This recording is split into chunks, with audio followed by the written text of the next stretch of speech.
Shalom, shalom. So, um, the Catholic Daily Gospel Reading. Gospel Reading na lang kasi anong oras na. So, the Gospel of today is taken from the Gospel according to Saint Matthew chapter 6 chapter 5 verses 43 to 48. Glory to you, Lord. You have heard that it was said, you shall love your neighbor and hate your enemy. But I say to you, love your enemies and pray for those who persecute you, that you may be children of your heavenly Father. For he makes his sun rise on the bad and the good, and causes rain to fall on the just and the unjust. For if you love those who love you, what recompense will you have? Do not the tax collectors do the same? And if you greet your brothers only, what is unusual about that? Do not the pagans do the same? So be perfect just as your heavenly Father is perfect. The Gospel of the Lord. Praise to you, Lord Jesus Christ. So, that is the Gospel of today. And the Lord is teaching us na tuturo ang Panginoon na katulad ng dati na ibigin mo yung iyong kapwa pero kamuhian mo ang iyong kaaway. That is why kung maalala natin ang isa sa famous na parable, isang famous na kwento sa Ebanghelyo is yung the Good Samaritan, di ba? Naging sikat siya ang Good Samaritan sapagkat nung tinanong ang Panginoon, sino naman itong kapwa? Kasi pag sinabing kapwa, the Jews or mga Hudyo, they are thinking na ang kanilang kapwa is kapwa lamang nila Hudyo. But yung mga kapwa nila, yung mga kapitbahay nila, mga neighboring countries nila, hindi nila kapwa. So,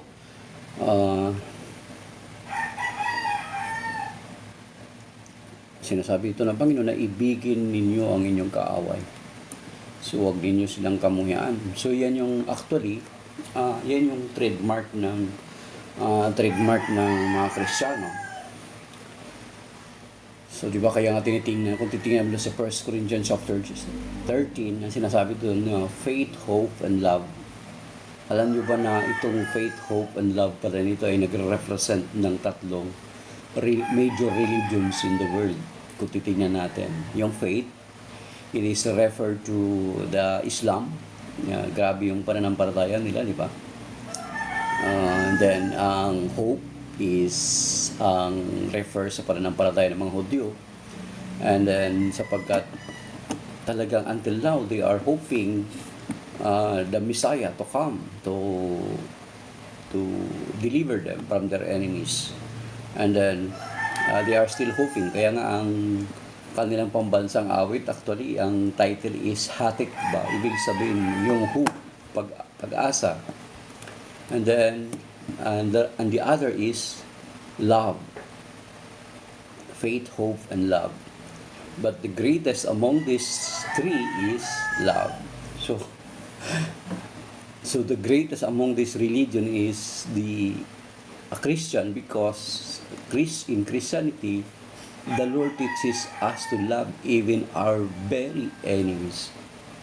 Actually, hindi naman ituturo ito ng Panginoon kung hindi makakabuti sa atin. Alam niyo kung bakit?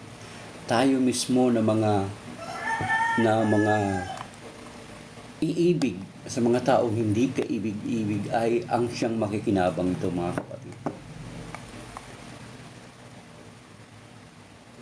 Diba, every time na instead na kamuhian mo yung kapwa mo, yung kaaway mo, sinasabi ng Panginoon na ibigin natin, whether we like it or not.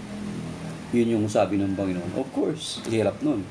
So let us always ask the grace of the Lord na, Lord, give me the grace to love these people. Di talaga hirap talaga Kasi una-una, noong bago itinuro ito ng Panginoon, siya mismo gumawa nito sa atin, di ba?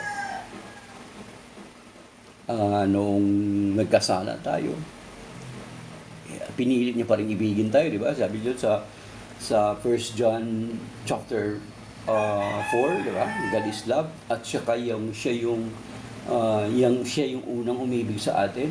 Ang proof niyan is yan yung John 3:16 na gayon na lamang ang pag-ibig ng Diyos ay pinadala niya kanyang bugtong na anak upang sino mang sumampalataya sa kanya ay magkaroon ng buhay na walang hanggan.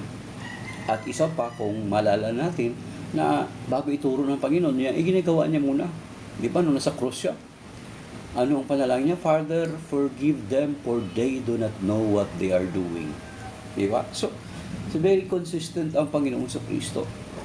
At sabi niya rito, but I say to you, love your enemies and pray for those who persecute you, that you may be the children of your heavenly Father, for He makes His sun rise on the bad and the good and the unjust. So, kasi at the same time, itong love na ito yung trademark natin ng mga Kristiyano. Sabi niya sa John 13:34-35. Diba? Yan yung pag-ibig na siyang palatandaan natin. Yan yung kakaiba sa atin. Sabi rito, at the same time, ito pa. Sabi niya, for if you love those who love you, what recompense will you have? Sabi niya, do the tax collectors do the same? Sabi niya, mga tax collector, ang tax collector considered the public sinners, ay ginagawa din ang mga bagay nito. Then what is the difference between you and the tax collectors? Sabi dito, then, and if you greet your brothers only, what is unusual about that? Do not the pagans do the same? So mga pagano, ginagawa nila din ito, yung binabati nila, yung kapwa nila. Ano pagkakaiba natin sa kanila? Yan, sinabi ko rin nung nakalipas na linggo.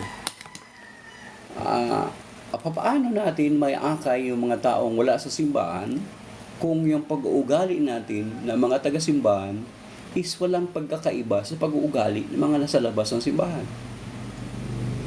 Diba? What is the difference? Paano natin sila maakay sa simbahan na sasabihin ng mga tao nasa labas ng simbahan? Wala naman tayong pagkakaiba. Your life is the same as our lives. Diba? Paano natin sila maakay na maglingkod sa simbahan, maglingkod sa Panginoon sa pamamagitan ng simbahan? Kung tayo naman taga-simbahan, yung pag-uugali natin is wala namang pagkakaiba sa mga taong nasa labas ng simbahan. Ito yung sinasabi ng Panginoon. Iniibig mo yung kapwa mo, ginagawa din niya ng mga tax collector. Ang tax collector considered as public sinners yung panahon na yun. Even today, di ba? Nakuhaan sila ng mga corrupt, nalilabel sila as corrupt sa BIR. Nandyan yung suhulan para madoktor ang dokumento. And then, sabi dito, ulit natin yung isa, if you greet your brothers only, yung kapwa mo lang, kapatid mo, mga kamag-anakan mo, kalahi mo, what is unusual about that? Do not the pagans do the same? You see? So, be perfect just as your heavenly Father is perfect. So, yun yung magiging pagkakaiba, mga kapatid, sa ibang mga pananampalataya tayo ng mga Kristiyano. Ang trademark natin is pag-ibig. At yan yung sinasabi doon sa 1 Corinthians chapter 13, that the greatest among these three is love. See? So, yun mga kapatid, na papaano natin maakay yung mga taong nasa labas ng simbahan na maglingkod sa simbahan kung yung pag-uugali nating mga nasa simbahan ay walang pagkakaiba ng mga taong nasa labas ng simbahan. The challenge for each and every one of us, especially to us who are serving the Lord, let us be perfect just as our Heavenly Father is perfect. Matthew chapter 5, verse 14. So, salam that is by now. May God bless us all. Amen.